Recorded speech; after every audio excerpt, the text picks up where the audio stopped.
guys, for any of you that's never watched any of my videos, I'm Abby and I'm 14 years old.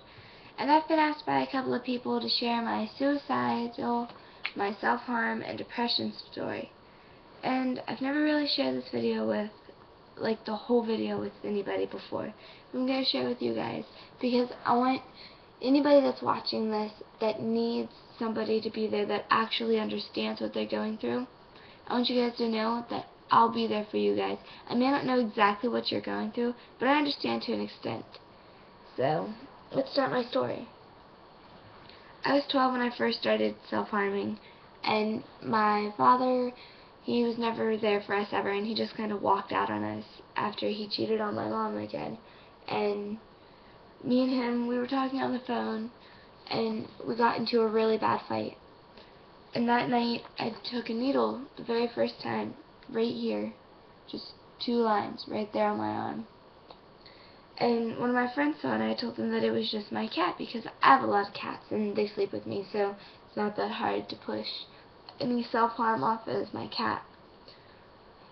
So, they turned me into the guidance office, and when my guidance teacher, Miss Panther, called me down, she told me that a friend of mine is worried about me because they think that I'm harming myself. Those were the exact words that she used. And so she asked me if I was, and I just kind of sat there and I didn't say anything. And she's like, Abby, I need to see your arms. I still just kind of sat there. So she puts her hand like this on my arm, and she goes, Abby, I need to see your arm. So I gave her my arm, and she saw it, and she asked me what I did. And, I told her, it was a needle and all that. And she calls my mom at work, and my mom just starts sobbing. And I felt really bad, but I didn't care. I mean, I cared, but it's hard to explain. And then I kept getting into fights with my dad, and every time I would try to visit with him, he'd always bring up the past about how I was a horrible daughter and I wasn't right, I wasn't perfect. It's like, nobody's perfect. And no, I don't like the color pink, I don't like skirts, I don't like his wife. Oh my god, because that's such a horrible thing. And yeah. And so it was that, and I self-harmed because of that. And I've always been really bullied in school, and that just added on to it. And I actually keep this underneath my mattress, and I don't even know why anymore, but I do. And I'm sorry, this is a hard story to share.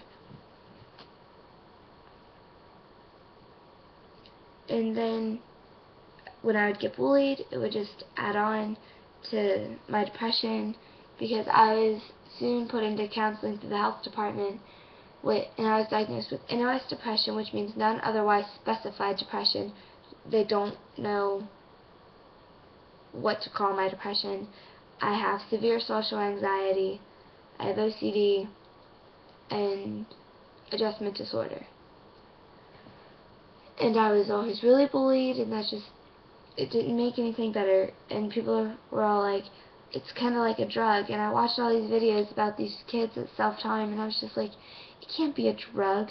It can't become an addiction. And then it became part of my life, like a routine. And yes, it is like a drug. It's horrible. It became my life. It became everything that I depended on to stay sane and to just keep myself together. And I know it's horrible, but I did. And it's just like an addiction. I think that it is the worst habit to start and the hardest to ever stop.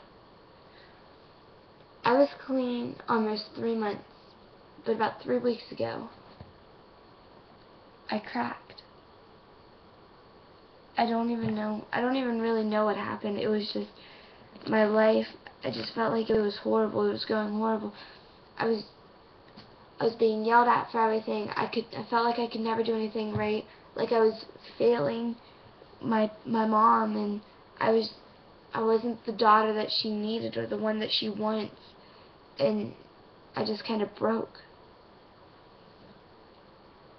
I became suicidal, and I never told anybody. Well, I tried to tell someone, but when they told my mom's like, "You're not really suicidal, are you?" And I was just like, "No, I'm not." And I was. And I can't stay underwater for a long period of time anymore because I started having panic attacks because I tried to drown myself. And I finally, it didn't work, obviously, but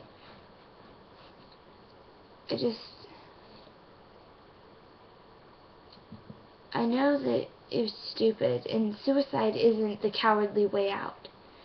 What's cowardly is that somebody can make someone else feel so bad and so low about themselves that they feel that the only way to escape it is to die.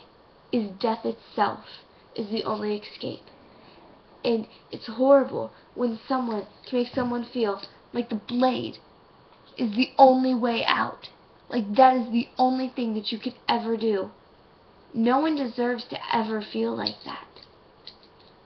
I know what it's like to only have music and a blade there to comfort you, and it's not fun.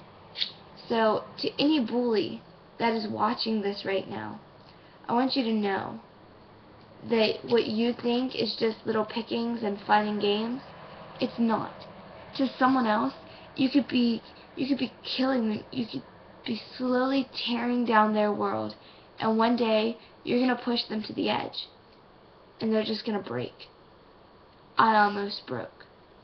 I did break. But I stayed around. I kept myself going because music was there for me. My family was there for me. And I'm going to try and stay strong for you guys because somebody else out there is facing this, and they need to know that there's someone out there that understands, that can connect with them. And I can connect with you guys. If you guys ever need anything, just tell me, and I will always, always be there. I'll do whatever it takes. Anything. What saved my life was Alex Gaskarth from All Time Low. He got on Twitter one day and told his fans, because he said, "I want you to make me a promise. I want you to fucking pinky promise me that you won't kill yourself. Not tonight, not now, not ever. Don't do it." And when I make a pinky promise, I don't break it. And I promised him that night, that day, that I would not take my own life. And I won't. So I want you guys to make me that same promise.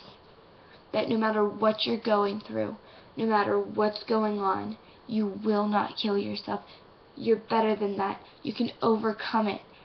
I overcame it. So can you. We'll get through this together. I'll do whatever it takes. I just want to see you smile. Jeez, I will sing you to sleep if that's what's needed.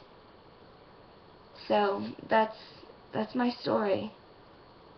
And it feels good to let somebody finally know. So, that's my story. I love you guys.